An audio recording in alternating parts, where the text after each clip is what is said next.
Então hoje a gente vai falar sobre Jó, capítulo 27.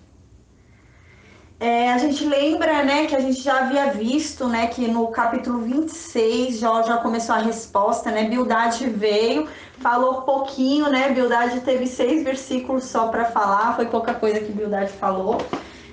Ou Jó ficou sem paciência, não aguentou o que o Bildade estava falando, já interrompeu o Bildade ali e começou a falar, ou a Bildade realmente tinha pouca coisa para falar, né, já estava cansado e falou pouco. E a gente viu que no capítulo 26, então, Jó começou a falar que conhecia Deus, né? Falou para Bildade, não, eu sei quem é Deus. Porque a gente lembra que Bildade começou a falar quem era Deus, né? Nesses 6 versículos de Bildade, Bildade quis dizer para Jó, quis ensinar para Jó quem era Deus. Então, Jó foi falando, não, eu sei quem é Deus. Deus. E porque a gente lembra que Bildade havia falado, né? Ó, Jó, Deus, ele governa o céu e a terra, né? Ele governa lá, ele faz o céu ter paz, ele governa o céu e consegue organizar o céu. Você acha que ele não vai conseguir organizar a terra, né? Porque a gente lembra que Jó havia falado que Deus não conseguiu organizar a terra, porque a terra estava entregue aos ímpios, que os ímpios passavam desapercebidos por Deus. Então, Bildade havia falado, não, Jó, Deus governa o céu, Deus põe ordem no céu. Você acha que Deus não vai pôr ordem na terra? Então, a gente viu já que Jó já veio, se cansou, Jó já se encheu de ironia, né? E no capítulo 26, Jó já começa com toda a ironia, falando, Bildade, você está me ajudando muito, né? Você não tem noção de como você é bom no conselho, você me ajuda muito, você é muito inteligente. Então ele já começou ali numa ironia tremenda, Jó com relação à Bildade. A gente lembra também que Jó veio então falando que ele também conhecia Deus, que Bildade não precisava ensinar para ele quem é Deus, que Jó sabe muito bem quem é Deus. Então Jó começou a falar, né, para Bildade, Deus não é Deus que governa só o céu, não. Deus governa o céu, governa a terra e governa até o mundo dos mortos, né? Até o mundo dos mortos está sujeito a Deus. Então eu sei muito mais de Deus que você, né? Então, amém, parte a paz. Então eu conheço também o mundo dos mortos. Então a gente lembra que havia visto isso, né, no capítulo 26, que Jó começou a falar que ele também conhecia Deus, né? Para Bildade baixar a bola, para os 3 irmãos, os 3 amigos baixarem a bola, que Jó também conhecia Deus. Não vem ensinar sobre Deus para Jó, porque Jó está passando por uma dificuldade, porque Jó está passando por um momento difícil, por uma provação. Não vem achar que Jó não conhece Deus, né? Então Jó falou, não, eu conheço Deus, não vem me ensinar quem é Deus não, porque eu sei quem é Deus, né? Então hoje a gente vai falar sobre o capítulo 27 e talvez sobre o capítulo 28, porque o capítulo 27 e o capítulo 28 são capítulos simples, né? Então não tem muita coisa assim, porque é muito claro, né? Talvez um trecho ou outro que precise ser explicado a poesia, né? Porque eles usam como se fossem metáforas, né? Eles usam metáforas para falar o que eles querem. Então eles usam uma coisa para expressar outra, né? Então eles usam metáforas. Então existem algumas metáforas que a gente tem que tentar descobrir o que significam, mas no capítulo 27 e 28 não tem muitas, não tem muita metáfora assim difícil de ser compreendida. Então o capítulo 27 e 28 são mais fáceis. A gente lembra que aqui a gente já está no último ciclo, né? Então agora chegou o fechamento desse diálogo com os 3 amigos, né? Então Jó vai finalizar, vai continuar aí no discurso longo, Jó vai falar alguns capítulos ainda, né? Se eu não me engano, até o capítulo 31, Jó vem falando, Jó fala bastante. Se eu não me engano, é no capítulo 32 que entra um novo amigo. Aí surge um novo amigo aí no capítulo 32, que é o Eliú. E Eliú vem, né? Os 3 amigos param de encher o saco de Jó, param de perturbar Jó, param de ficar ali em cima de Jó e vem um novo, né? Os 3 amigos se cansaram, já estão sem fôlego, aí vem um novo aí para perturbar Jó, que é Eliú, né? E depois de Eliú a gente vai ver que Deus vem e fala com Jó. Então tá chegando perto já desse tempo de Deus falar com Jó. A gente já está se aproximando da fala de Deus. A gente já vai ver qual é a resposta de Deus para Jó, né? Porque o livro inteiro de Jó se baseia nisso, né? Em várias perguntas de Jó para Deus, né? Por que o justo sofre, né? Por que aquele que é bom sofre? Por que o mal acontece para quem não merece, né? Receber o mal. Então, o livro de Jó é isso. E depois Deus vem falar com Jó, né? Então, a gente já está chegando perto desse momento. Aí no capítulo 27, então começa, né? Jó continua, na verdade, Jó continua falando. Jó já havia falado, né? Já havia iniciado, a gente lembra a defesa com relação à Bildade. Então Jó já havia falado, não, eu sei quem é Deus, não é só você, Bildade, não é só você, ele faz, e não é só você, Zofar, que sabem quem é Deus. Não vem me ensinar quem é Deus, que eu sei quem é Deus. Então agora, no capítulo 27, Jó vai começar a concluir tudo, porque no capítulo 26, Jó disse que também sabe quem é Deus. No capítulo 27, Jó vai falar que sabe que Deus pune os ímpios, né? Alguns ímpios. Então Jó vai falar, não, eu concordo com vocês. Realmente, Deus pune alguns ímpios, né? Mas também existe um sofrimento que há sobre os inocentes. Também existe um sofrimento sobre os inocentes. Mas eu concordo com vocês, não tem como eu desprezar o argumento de vocês. Realmente vocês estão certos. Alguns ímpios são punidos em vida na terra. Então ele começa a falar isso no capítulo 27, que ele também sabe isso. Porque a gente lembra que os três amigos ficavam insistindo muito em falar para Jó, o ímpio, ele é punido, o ímpio, ele é castigado, o ímpio sofre. Então Jó, agora no capítulo 27, vai falar, não, eu sei que alguns ímpios sofrem, eu sei que alguns ímpios são castigados, eu sei que alguns ímpios são punidos, né? Mas eu também sei que alguns justos sofrem, eu também sei que alguns bons passam por dor.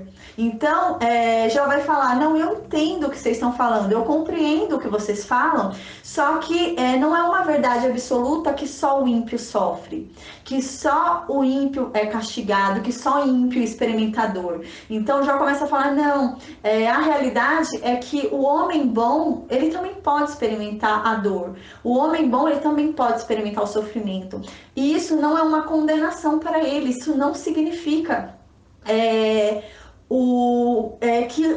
que ele esteja com um mau caráter, que ele esteja ali sendo punido. Não significa isso. A gente lembra nos capítulos anteriores que Jó começou a criar um conceito diferente na cabeça dele, né? Porque Jó, a gente vai vendo que vai evoluindo ao longo do livro. E Jó, nos capítulos anteriores, a gente lembra que ele havia falado que, na verdade, ele entendeu tudo. Ele falou, não, Deus, eu entendi.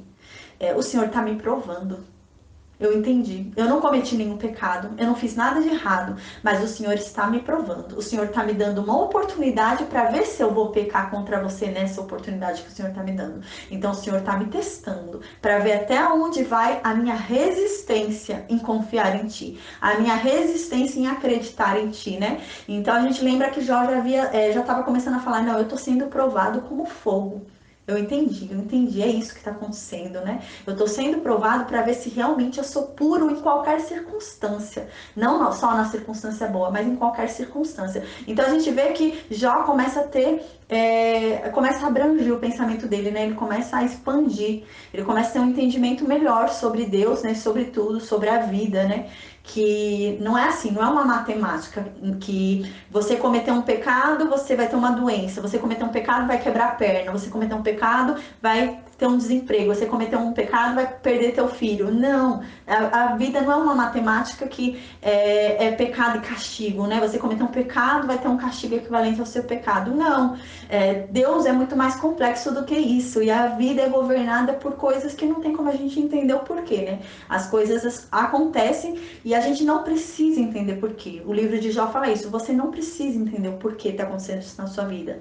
Você precisa confiar. Você precisa confiar em Deus. Você precisa confiar em quem está por detrás daquilo. Você precisa confiar que tudo coopera para o bem daquele que nele crê. Você precisa confiar que a vontade de Deus é boa, perfeita e agradável. Quando na palavra de Deus diz que a vontade de Deus é boa, perfeita e agradável, não está dizendo que a vontade de Deus é que você não sofra, que você não experimente a dor, que você não chore. Significa que é boa, perfeita e agradável. Não é boa, perfeita e agradável pra gente. Que a gente não vai sofrer, não vai chorar, não vai passar por um momento de amargura, não. Significa que o fim da vontade de Deus é bom pra gente, é perfeito e é agradável. Mas isso não significa que a gente não vai experimentar a dor, não vai experimentar o sofrimento, porque a dor e o sofrimento também moldam. Então, o livro de Jó ensina isso, né? Porque Jó só conheceu a Deus, Jó só teve intimidade com Deus, Jó só realmente soube quem era Deus quando ele experimentou a dor. Antes da dor, Jó não sabia quem era Deus. Jó falava de Deus errado, como os amigos dele. Jó falava de Deus pelo que ele ouvia dizer, pelo que ele via falar e via acontecer. Então ele falava de Deus sem ter uma experiência com Deus. E depois disso que ele vai passar, ele vai falar sobre Deus com uma experiência. É diferente você chegar em alguém, né, e falar, olha, você consegue passar por isso, vai dar tudo certo. A pessoa olha pra você e fala, mas como que você sabe? Porque eu passei por isso e eu venci. Então é isso, a história de Jó é isso, né? Que é uma experiência dele que o aproximou de Deus, mas não são só experiências boas que te aproximam de Deus, experiências ruins também, né? Elas te lapidam e te provam, né? Como Jó aqui foi provado, né? Não porque Deus queria que Jó fosse provado, porque Deus não precisava da resposta, porque Deus conhecia o coração de Jó. Então, Deus jamais iria testar Jó, já conhecendo o coração de Jó, já sabendo qual a resistência de Jó. Deus jamais provaria Jó, faria Jó sofrer por capricho. Deus não faria isso.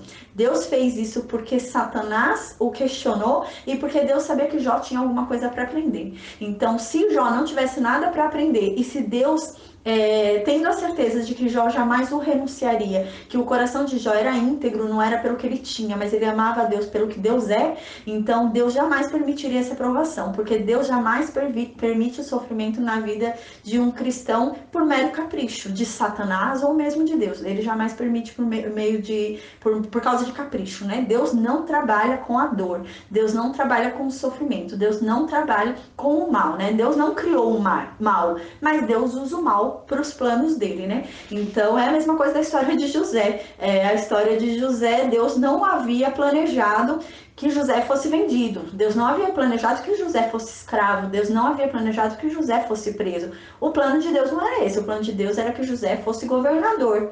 Mas a maldade veio na vida de José e Deus usou essa maldade para alcançar os seus planos. Então, é isso que acontece na vida de Jó. Os planos de Deus na vida de Jó era continuar abençoando Jó, era continuar tendo ali o seu servo fiel, mas os planos de Deus não incluíam a maldade na vida de Jó. Mas houve a oportunidade. Satanás veio e desafiou a Deus. E Deus viu ali em Jó uma grande aposta. Deus viu ali em Jó alguém que era capaz de lutar em seu nome, porque ali era uma luta não entre Jó e Satanás, mas entre Deus e Satanás. E ali Jó estava representando a Deus, ali estava no lado de Deus. Então Deus apostou em Jó. Então Jó achava que ali havia um grande sofrimento sobre a vida dele.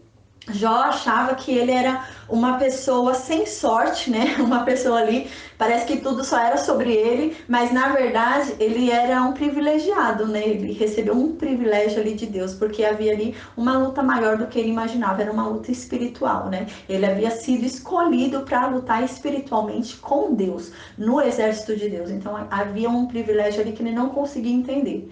Aí no versículo 1, então, do capítulo 27, Jó continua falando, né? Então agora Jó vai começar a dizer que sabe realmente que o ímpio é punido. Aí no versículo 2 ele continua.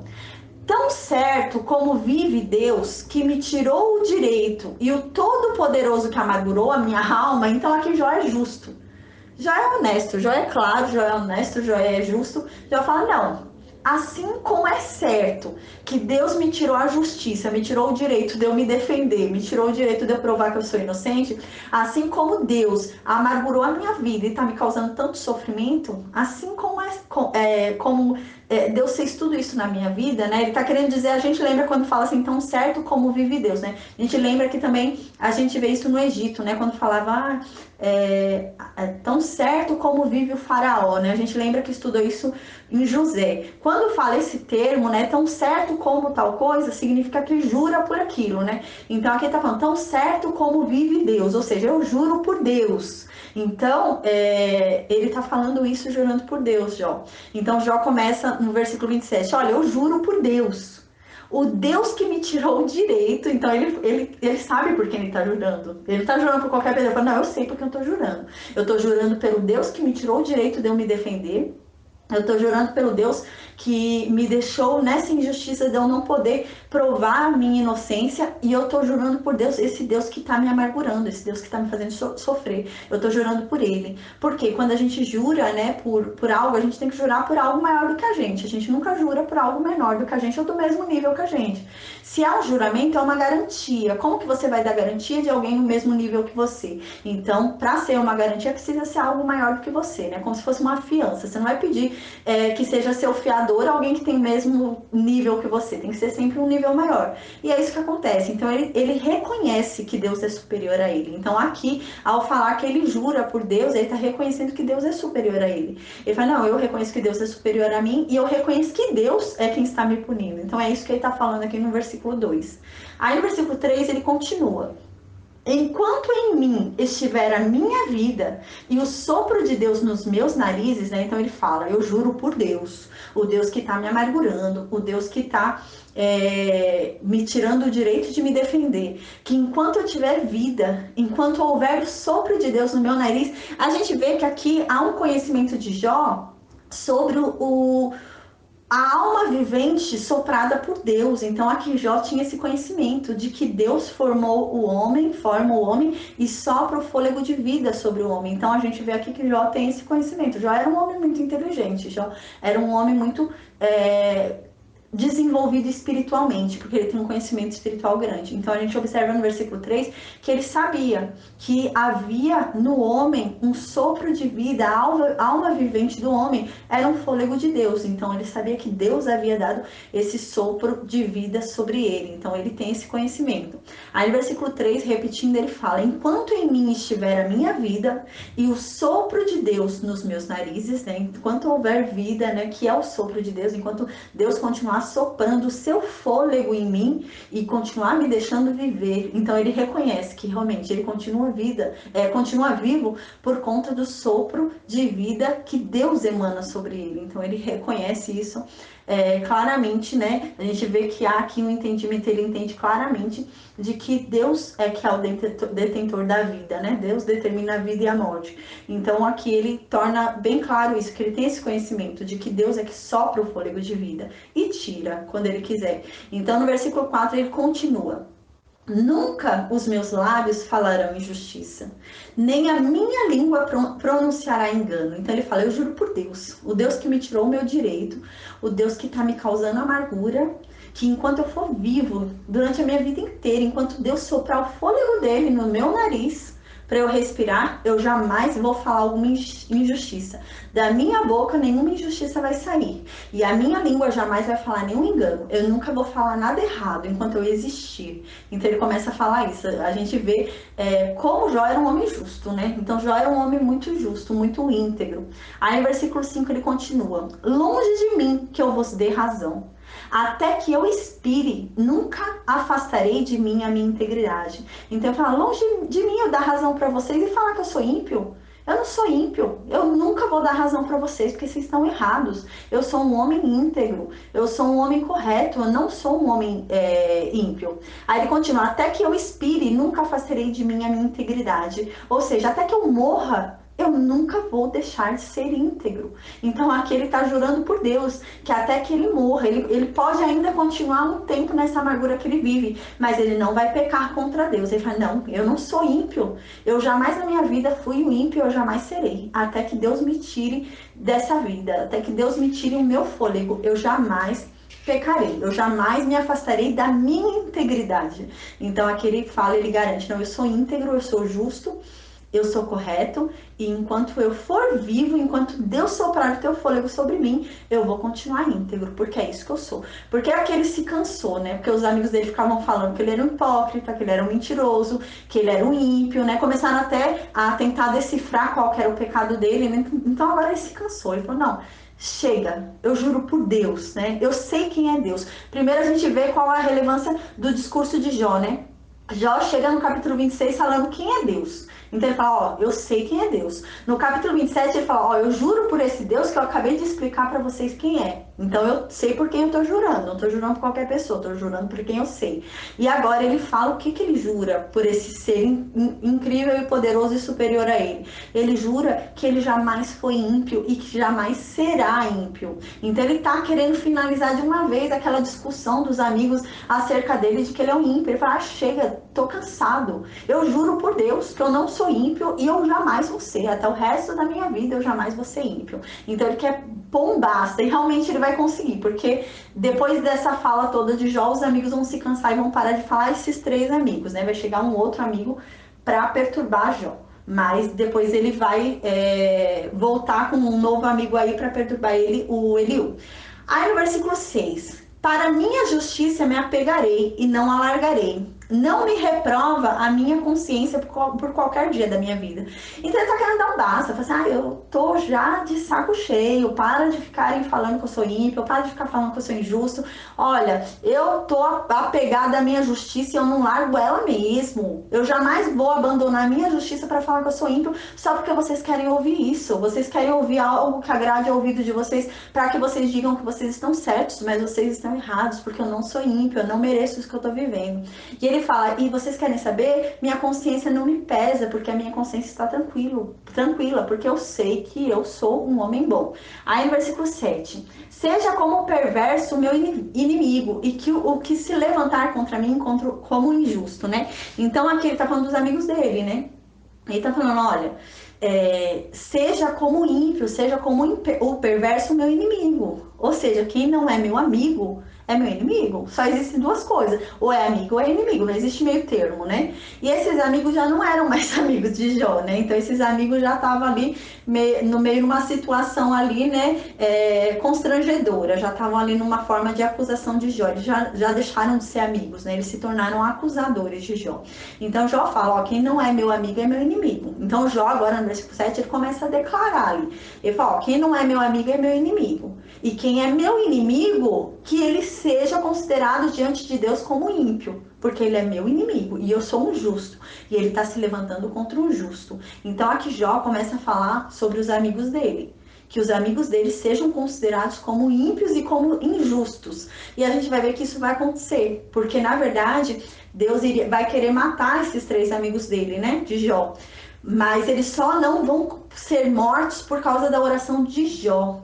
Então Deus vai reconhecer que Jó é um homem justo para orar pelos outros. Mas os 3 não têm justiça em si. Então os 3 vão ser reconhecidos por Deus como 3 homens injustos. Então a oração de Jó é atendida por Deus porque ele era um homem justo, sendo apontado por pessoas e julgado, né? Então aqui no versículo 7 ele fala, não é uma maldição que ele está lançando contra os amigos dele, mas é um alerta, né? Ele fala para os amigos dele pararem de julgar ele, pararem de pesar a mão contra eles e terem compaixão. E os amigos dele não ouviam. E o julgamento deles era injusto, né? Eles estavam causando uma aflição e um sofrimento ainda maior e uma pessoa justa. Então isso não era correto e isso vai ser julgado por Deus.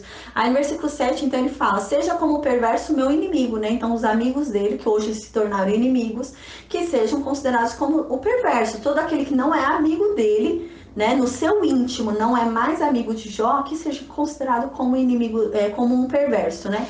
Porque Deus sondaria o coração e saberia quem realmente é amigo de Jó e quem realmente não é, né? Então ali Jó tá apelando para Deus, que Deus sonde o coração e veja quem não é mais seu amigo, que seja considerado como um perverso, pois é seu inimigo. Se não é amigo, é inimigo.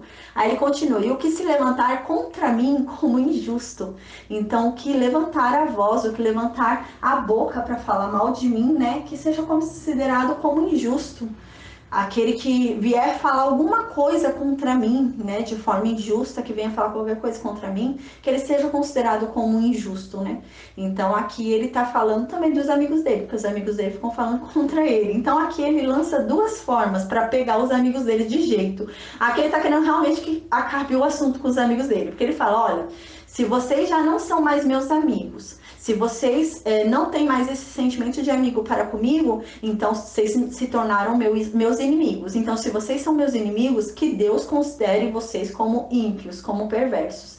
Se não isso, se vocês continuam sendo meus amigos, mas se vocês se levantarem contra mim e falarem alguma coisa contra mim, que vocês sejam considerados como injusto. Então ele começa a pegar ali os amigos de jeito, né? Porque ele fala, ó, quem não é mais meu amigo, porque se tornou meu inimigo, né? Ou é amigo ou é inimigo, se não é mais meu amigo, que seja considerado como ímpio. Aquele que não que se levantar, ainda que seja meu amigo, ainda que continue me amando, ainda que continue desejando bem para mim, mas se levantar contra mim, se levantar a meu desfavor, que seja considerado um injusto, né? E é o que vai acontecer, né? Eles vão ser considerados injustos ao ponto de não poderem orar por si mesmo, né? Porque a gente sabe que a oração de um justo vale muito, né? Então Deus vai dar muito valor à oração de Jó, mas a oração dos três não vai ter valor nenhum, porque quem vai ter que orar pelos três vai ser Jó, porque a oração dos três já não vai valer mais nada, porque são três injustos perante Deus. Aí no versículo 8 ele continua. Porque qual será a esperança do ímpio quando lhe for cortada a vida, quando Deus lhe arrancar a alma? Então aqui ele fez uma ameaça para os amigos dele, né? Ele falou, ó, quem não é mais meu amigo é meu inimigo, e quem é meu inimigo, que Deus considere como perverso.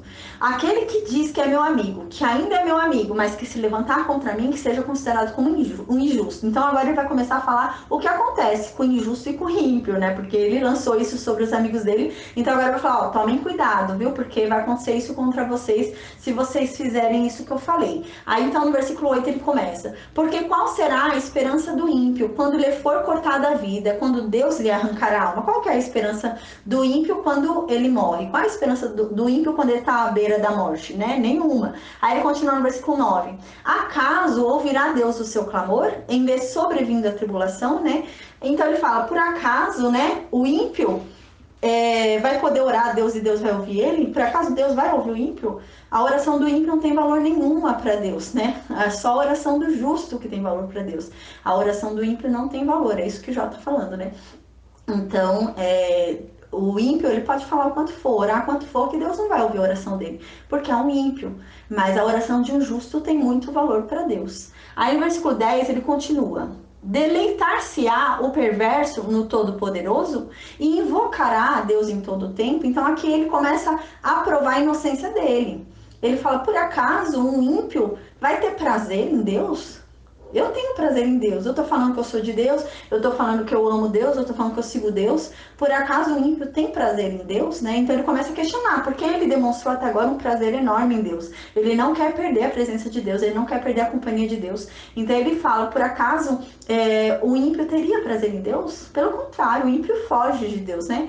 E ele fala, por acaso o ímpio invocaria a Deus o tempo todo? Por acaso o ímpio ficaria falando com Deus o tempo todo? Ficaria orando a Deus o tempo todo? Não, o ímpio não ia ficar orando para Deus todo o tempo. O ímpio ia querer fugir de Deus, porque o ímpio saberia que Deus está punindo ele. Então o ímpio não ia ficar perturbando Deus. E o ímpio ia querer sumir para que Deus não o visse e parasse de punir ele. Então ele fala, o ímpio não ia ficar orando para Deus o tempo todo, como eu faço.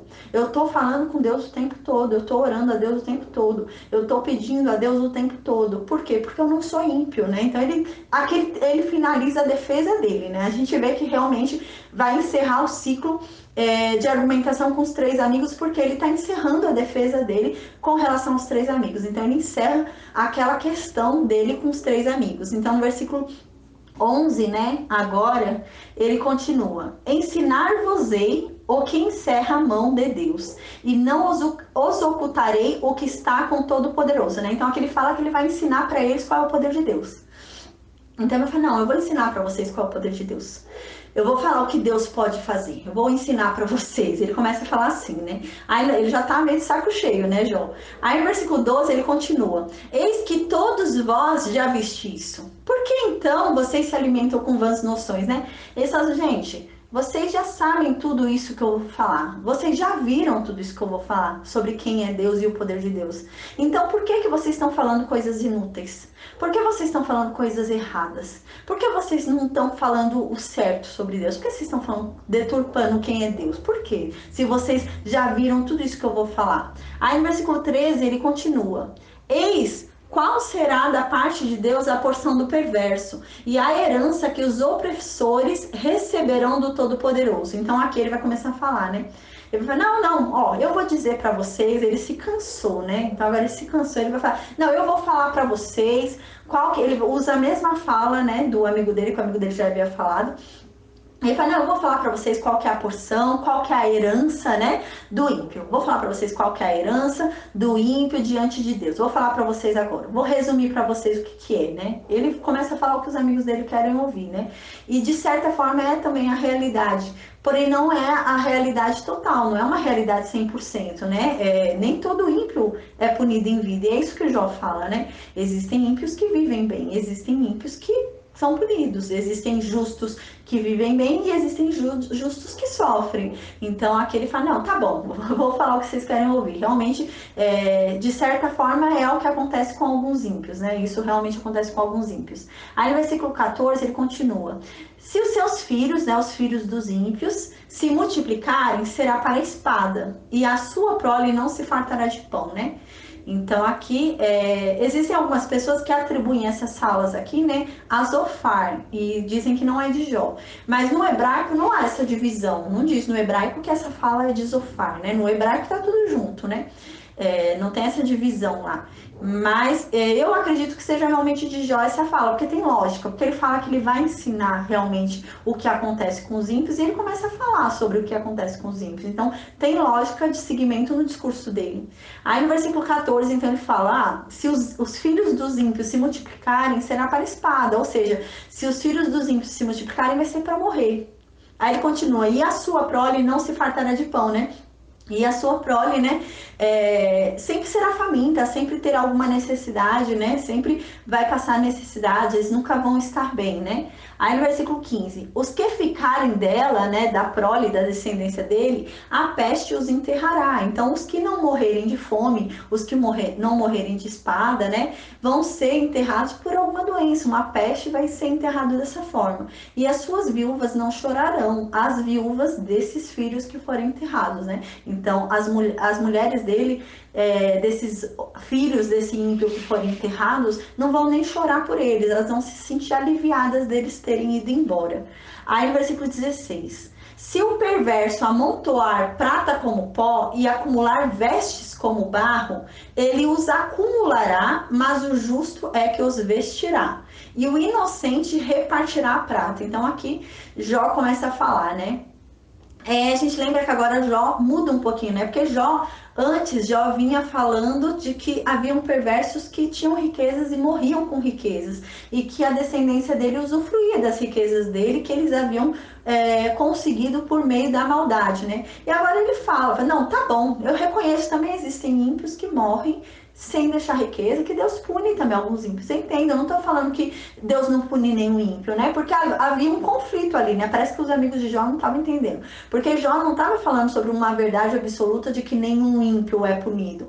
Jó queria mostrar para os amigos dele uma brecha de que não é todo ímpio que é punido. Alguns ímpios são punidos, mas não são todos. Então, como não são todos os ímpios que são punidos, então há uma brecha aqui. Então, da mesma forma que não são todos os ímpios que são punidos, existe a possibilidade de um justo sofrer. Assim como não é todo ímpio que sofre, existe também a contrapartida de um justo sofrer. É isso que o Jó estava querendo explicar, né? Que como todo ímpio, não é uma exata de que todo ímpio é sofredor, então não é uma certeza, uma exata de que todo justo não tem sofrimento. Então, pode ser que algum justo tenha sofrimento e pode ser que algum ímpio não tenha sofrimento. Era isso que o Jó falava.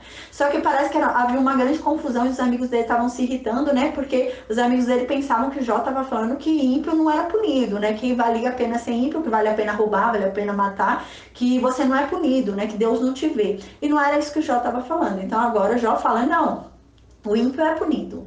O ímpio é punido, né? Existem ímpios que são punidos, não são todos, mas existem ímpios que são punidos, é verdade. É uma realidade, né? Então aí ele continua no versículo 16. Se o perverso amontoar prata como pó e acumular vestes como barro, ele os acumulará, mas o justo é que os vestirá, e o inocente repartirá a prata, né? Então aqui ele tá falando, não, realmente, o justo, né? O ímpio, ele pode construir riquezas como pó, ou seja, ele pode ter muitas riquezas, ele pode construir muita coisa. Ele pode acumular vestes como barro, ou seja, ele pode ter muitas vestes mesmo. Ele pode até acumular tudo isso, mas ele não vai usufruir. Quem vai usufruir de tudo isso é um inocente, é um justo, né? Não é um ímpio. Então aqui ele começa a falar diferente. Por isso que algumas pessoas atribuem essas falas a Zofar, porque muda um pouco o raciocínio do que Jó havia falado antes, né? Mas talvez Jó esteja cansado aqui e esteja falando, não, eu não estou falando que todo ímpio vai viver bem. Existem realmente alguns ímpios que vão sofrer, mas não é uma verdade absoluta. Existem ímpios que vão se dar bem, tem ímpios que vão se dar mal. Assim como existem justos que vão se dar bem, tem justos que vão se dar mal. Aí no versículo 18 ele continua. Os perversos constroem casas frágeis, como teias de aranha, precárias como abrigo temporário da vigia. A gente vê que não tem muita metáfora nesse capítulo, é um capítulo mais simples, né?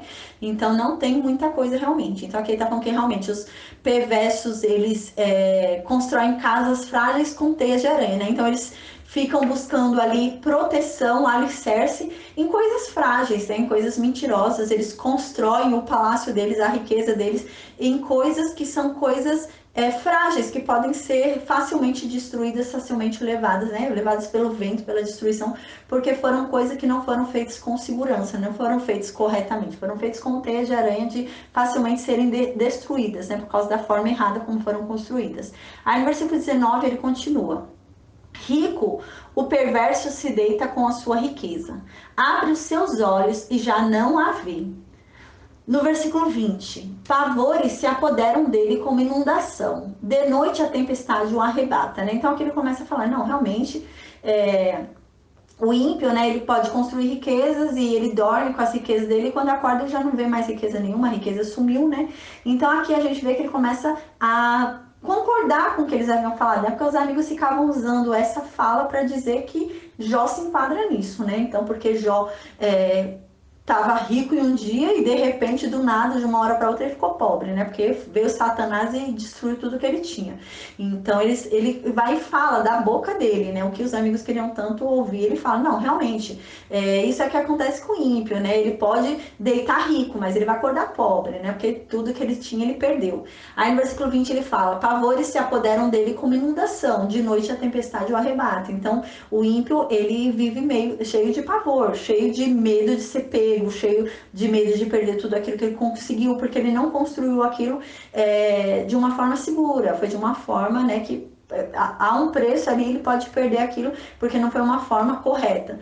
Aí aqui de noite a tempestade o arrebata, então ele tem medo ali até da noite, né, de acontecer alguma coisa e ele vira a ser pego, né, porque quem pratica o mal tem medo do mal, né, porque praticou o mal, então normalmente você imagina aquilo que você é, né, então uma pessoa muito inocente, geralmente ela é muito enganada, né? Porque ela é muito inocente, então ela acha que todo mundo é inocente igual a ela.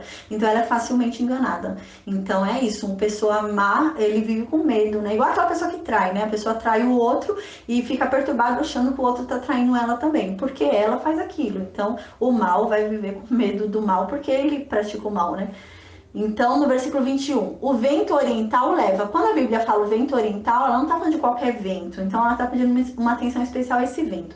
O vento oriental é um vento mais forte, é um vento mais poderoso, um vento destruidor. Então, quando fala vento oriental, é isso, um vento destruidor.